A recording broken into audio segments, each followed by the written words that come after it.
बहुत स्पीड से नीचे आया हुआ है। रिलायंस इंडस्ट्रीज अभी थोड़ी देर पहले ही 1% ऊपर था, अभी रिलायंस इंडस्ट्रीज बकायदा लाल निशान में आ गया। जो सबसे स्ट्रॉन्ग पावर प्ले था मार्केट का, वो थोड़ा कमज़ोर होता दिख रहा है। इसलिए आज मार्केट के अंदर 16,400 को टेस्ट करने की प्रोबेबिलिटी हाई होती जा रही है और 495-96 के आसपास ट्रेड कर रहे हैं। रिलायंस क्षितिज, आपने देखा था ये 2700 तक तो सेफ है ना, जिनके पास भी पोजीशन है। 2700 के बाद सारी पोजीशंस खाली करें एक बार। जी बिल्कुल, यहाँ पे मैं एक बार दोबारा से ही वही बात रिपीट करना चाहूंगा। 2700 के जो लेवल्स थे पिछले 2 से 3 सेशन की अगर हम लोग बात करें तो वो एक ब्रेकआउट लेवल था जहां पे हम लोगों ने कॉल राइटर्स को ट्रैप होते देखा था। तो अब ये जो प्रॉफिट देखने को मिल रही है, ये इस वजह से भी हम कह सकते हैं टेक्निकल सेटअप पे कि पिछले सेशन में स्टॉक ने गैप अप दिया था, तो एक छोटा सा गैप इंटरडे चार्ट्स के ऊपर यहाँ पे जरूर फिल हो सकता है, जो कि है लगभग 2740 2745 लेवल के आसपास। तो वहां पे एक अच्छा सपोर्ट आता दिखाई दे रहा है रिलायंस इंडस्ट्रीज में। तो 2745 के लगभग मुझे लगता है स्टॉक को यहाँ पे एक बार रुकना चाहिए और 2700 का एक स्ट्रिक्ट स्टॉप लॉस जरूर फॉलो करना चाहिए। पोजिशनल ट्रेडर्स के हिसाब से अगर 2700 ब्रीच कर जाता है यहाँ पे डाउन साइड पे, तो मुझे लगता है जो ऑलरेडी होल्ड कर रहे हैं पोजीशन, वो भी कहीं ना कहीं एग्जिट एक बार जरूर ले ले स्टॉक से। बट 2700 के लेवल स्टॉप लॉस के साथ अपना लेवल, अपना जो पोजीशन है जरूर मेंटेन करें।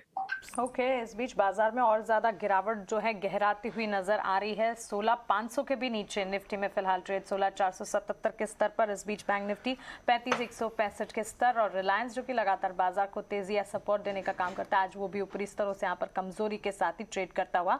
तो गिरावट तो क्लियरली बढ़ती हुई। एडवांस डिक्लाइन भी अगर देखेंगे 473 शेयर है जिसमें तेजी हम देख रहे हैं, उसके सामने करीब 1400 शेयर है जिसमें कमजोरी नजर आ रही है।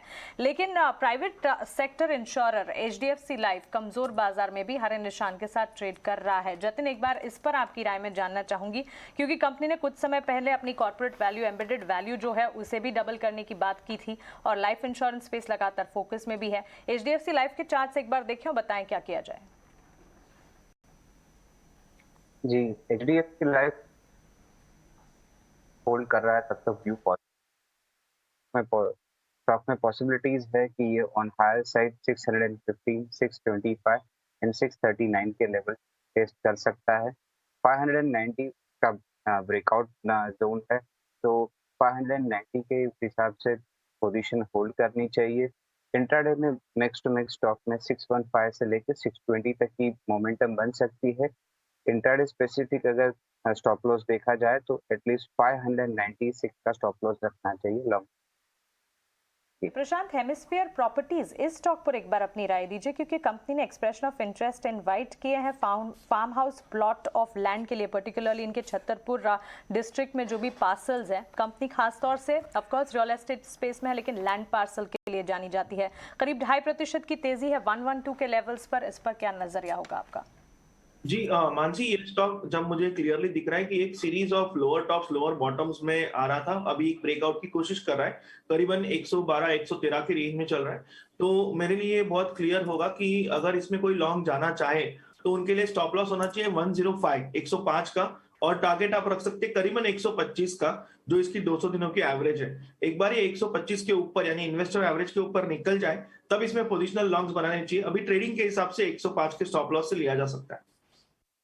ऑयल इंडिया के ग्राफ को लेके आइए। ऑयल इंडिया में डिम्पी ने सुबह आपको बताया था कि ऑयल एक्सप्लोरेशन कंपनी में ONGC के अलावा ये भी छोटी कंपनी है और इसमें डेटा पॉजिटिव है। देखिए 2% ऊपर है और आज 350 का के टारगेट पे लेके प्रभुदास लीलाधर ने एक नोट सुबह सुबह निकाला कि ये कंपनी 350 का टारगेट। कुछ एक बार रिविजिट करते हैं इस आइडिया को, थोड़ा लंबा चार्ट लेके आइए। ये purely higher crude oil price का प्ले है, लेकिन ONGC लोग प्रिफर ज़्यादा करते हैं। चार्ट पे कैसा लग रहा है? देखिए, अगर मैं ONGC और ऑयल इंडिया को कंपेयर करूं, देन डेफिनेटली स्ट्रक्चर जो है ऑयल इंडिया का पॉजिटिव है और यहां से ये स्टॉक अपने ब्रेकआउट लेवल पे ही खड़ा है। अगर मैं पिछले कुछ महीनों का चार्ट देखूं तो 255 जिस प्राइस पे ये स्टॉक एग्जैक्टली अभी ट्रेड कर रहा है, यही एक जोन है जहां पे स्टॉक में बहुत ही स्ट्रॉन्ग रेजिस्टेंस आया था। इनफैक्ट इसके पहले 3 बार ऐसा हुआ है जहां पे स्टॉक ने इसी लेवल से टर्न अराउंड लिया है। तो एक नैरो रेंज में अब स्टॉक जा रहा है और अपने रेजिस्टेंस को टेस्ट करते हुए दिख रहा है। अब जो सेटअप है, जो हम देख रहे हैं, इसके चलते अगर ये यहाँ से मोमेंटम, यहाँ से ये लेवल्स क्रॉस हो जाते हैं, then we can expect the stock to go to 285 290 के जो जोन्स हैं, वहां तक इस स्टॉक को हम जाते हुए देख सकते हैं। लेकिन इस स्टॉक को कन्विंसिंगली 255 के ऊपर क्लोज होकर कुछ समय ट्रेड करना पड़ेगा तब, वरना एक हल्का सा इसमें हम डाउन टिक आते हुए देख सकते हैं, which will act as a buying opportunity. तो जब तक 230 के लेवल इसमें मेंटेन्ड हैं, आप इसे बाय कर सकते हैं। इनफैक्ट जरा लोअर लेवल पे बाय करेंगे तो पे ऑफ आपके लिए बेटर रहेगा। 230 के जो लेवल्स हैं उसे स्टॉप लॉस बना के चलिए for creating a long position in oil India.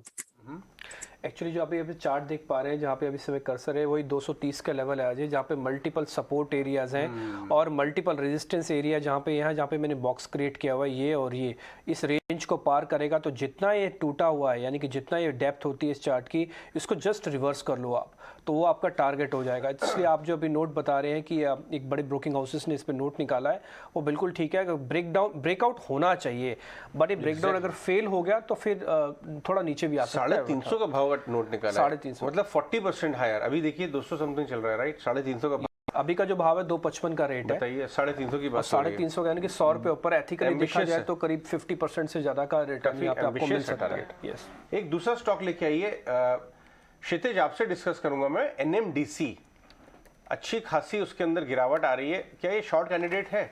इसने दोबारा प्राइस कट किए ओवर द वीकेंड, देखिए 4% नीचे है। जी जी जी बिल्कुल। देखिए एनएमडीसी, अगर हम लोग टेक्निकल सेटअप की बात करें तो स्टॉक ने ऑलरेडी एक गैप डाउन ओपनिंग के बाद 120-121 लेवल के लगभग ट्रेड कर रहा है। स्टॉक ने ऑलरेडी 4% का कट दे दिया है आज के सेशन में।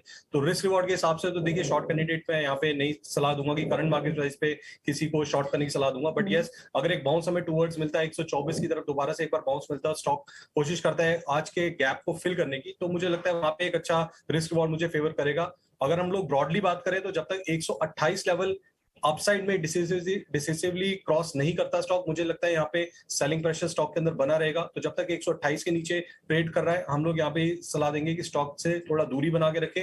शॉर्ट सेल करने के लिए एक बाउंस की वेट करें, 124 के आसपास आता है तो 128 के स्टॉप लॉस से यहाँ पे शॉर्ट किया जा सकता है एनएमडीसी का स्टॉक।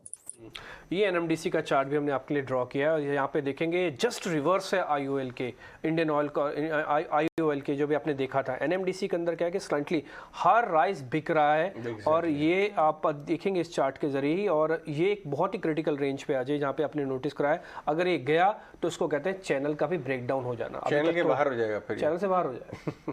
आप या तो आप लाइन के उस तरफ जाएं या तो इस तरफ रहें। अगर आप दो लाइन से अलग ही हो गए तो आपको पनिशमेंट मिलना तय है। तो ये जो है एक ऐसा स्टॉक है, अगर आपको शॉर्ट में बड़ी इच्छा होती है तो आप अपने रेडार पर रख सकते हैं, लेवल देख के, क्योंकि इसमें लगातार प्राइस कट्स आ रहे हैं। दूसरा प्राइस कट आया, कोई लेने नहीं आएगा इसको, कौन लेने आएगा? और क्या देख रही हैं आप कौन सी? बिल्कुल, ऑफ कोर्स यहाँ पर जिस तरह से मॉनसून थीम हम देख रहे हैं, फर्टिलाइजर स्टॉक्स पर एक बार फोकस होना चाहिए, और साथ ही जिस तरह से यहाँ पर ट्रेंड नजर आ रहे हैं। आज ऑफ कोर्स एक खबर भी थी, लेकिन फर्टिलाइजर स्टॉक बाजार की कमजोरी के साथ रिएक्ट कर नहीं पा रहे हैं। अविनाश जी, आपसे ही इस पर आपका नजरिया जाना था।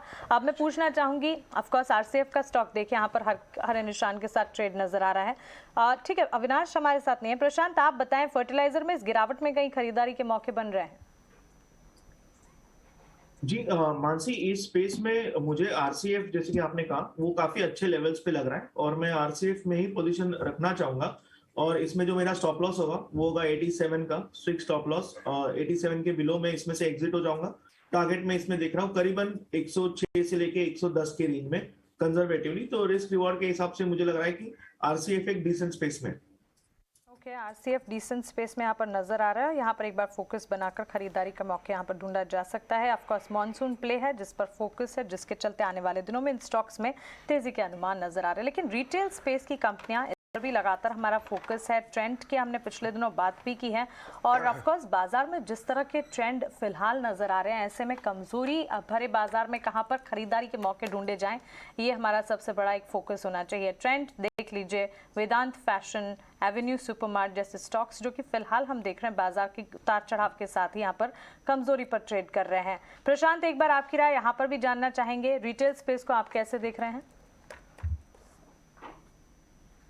तो मानसी, मैं अगर ट्रेंड की बात करूं तो मुझे दिख रहा है कि इसकी दो तरीके होते हैं स्टॉक के। एक होते हैं investing from a long term perspective, तो वो हिसाब से मुझे ये स्टॉक फिट बैठ रहा है क्योंकि इसकी बेस बहुत अच्छी बनी हुई है। जहां तक शॉर्ट टर्म ट्रेडिंग की बात है, जहां मोमेंटम चाहिए होता है, तो उसमें ये फिट नहीं बैठ रहा है। तो मुझे लग रहा है कि अभी ये करीबन 1100 के रेंज में चल रहा है।